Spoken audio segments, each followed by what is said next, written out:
Hey YouTube comic community, it's Jimmy the Geek Aficionado, and I'm back with another haul from the outskirts of the Chicagoland area. Hanging out in some areas that I don't normally go to, and I was able to pick up a couple of books. I was running an errand on the way home for my wife. She needed me to pick up something for her work, and it brought me into an area that I rarely ever go into, and to a store, an opportunity to visit a store that I'd never been in before. And I found a few things there, and you know, as I was coming up to the counter and everything, you know, I come to find out he doesn't take credit cards or debit cards or any other credit cards. I didn't really have much cash on me, so I had to have him set aside some books, and we're gonna get to those in an upcoming haul when I go back and get them. But I was able to pull this because this was the most important book out of the whole group. I was able to pick this one up for a measly $15. And that is The Crow, issue number 4, in a very nice near mint condition.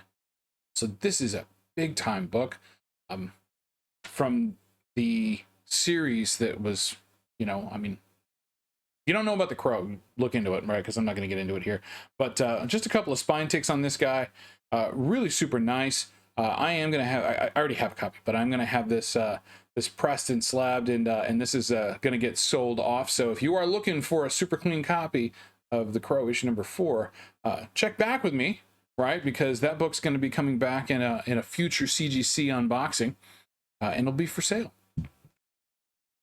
Speaking of things that are going to be for sale, I hit another store in the Rockford area. Store called Toad Hall, and it's primarily a record store, but they do actually happen to have some some comics in there as well, and they get different stuff in from time to time, right? And this is kind of one of those stores that's you know, out in that area that seems to be the place where people actually bring their older comics. So I found a few things. We're gonna go for the first couple. These are for me. This is a copy of the Teen Titans issue number 2, which I didn't have, and it's in decent shape. I'd say it's, yeah, solid mid-grade, you know, probably a 5.0 or so, but you know, tough to get some of these books in higher grade. But yeah, placeholder at least until I get a nicer copy, and happy to get that. That was a good one. This is one I've been trying to get for a bit, and this is a really nice copy too. So super happy to get it. It's, yeah, definitely higher mid-grade. And this is a 10-cent issue. So we're talking, this is, you know, I don't know the date on this, but I'm going to assume that it's probably early Silver Age, in the late 50s. This is Superman, issue number 127, featuring the first appearance of Titano. Now, Titano, if you're not familiar, is this giant ape that shoots kryptonite laser beams out of his eyes. I'm really interested to see how that actually happens, and how they built that character, because that is probably one of the most interesting villains I think Superman's ever had. Is, you know, like, you know, you got Metallo, right? He's got the big hunk of rock in his chest, but how does a giant ape get kryptonite vision? That one's a... Let's just say that it's a mystery that I intend to solve. So, good copy of that. Really super nice copy of that. So, happy with that one. But now we're going to get into some things that I found that will be eventually for sale as well, once they're clean, pressed, and slabbed. First one up, and these are interesting books, right? This is it's a bit of a mid-grade, right? And it's not something that you would think that, you know, would be really important or important enough to slab. But this is Strange Tales, featuring Warlock, issue number 181.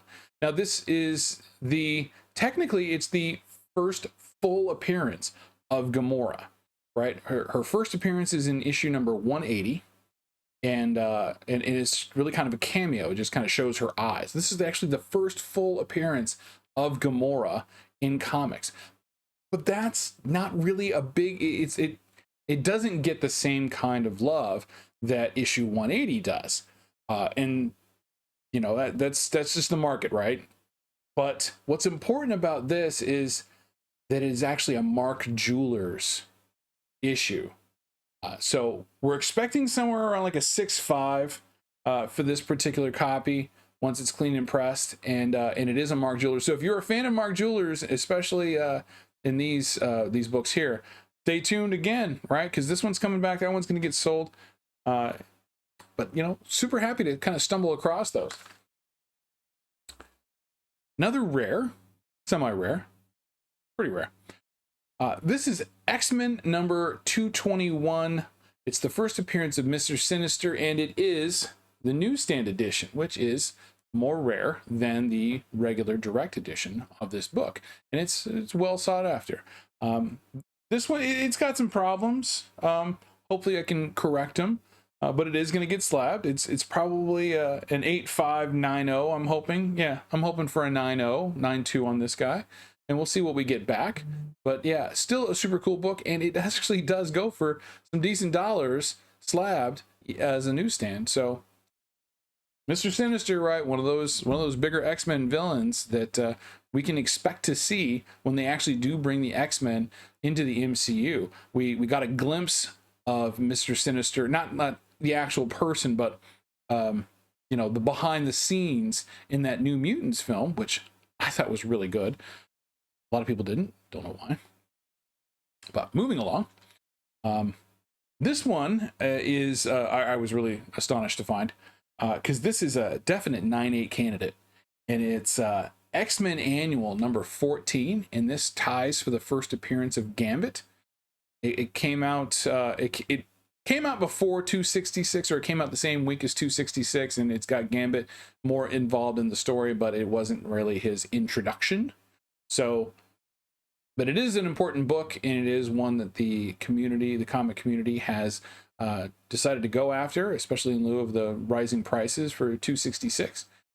But a good book nonetheless, and in a 9.8 fetches a decent price. So I was happy to pick that one up and get it for a relatively good deal. Also got some vinyl there, got some Led Zeppelin, but it's in the other room. I completely forgot about it. Picked up a nice copy of Led Zeppelin 4 and Houses of the Holy, my two favorite Led Zeppelin albums. That's all the time we got. That's my haul. Thank you for clicking play on the video. Please click the thumbs up if you enjoyed the video. Leave a comment if you want to talk about any of these books. And hit the subscribe button. You can find out when... hit the subscribe button and ring the notification bell, and you can find out when I get more great content. So, thanks again, and stay classy, YouTube.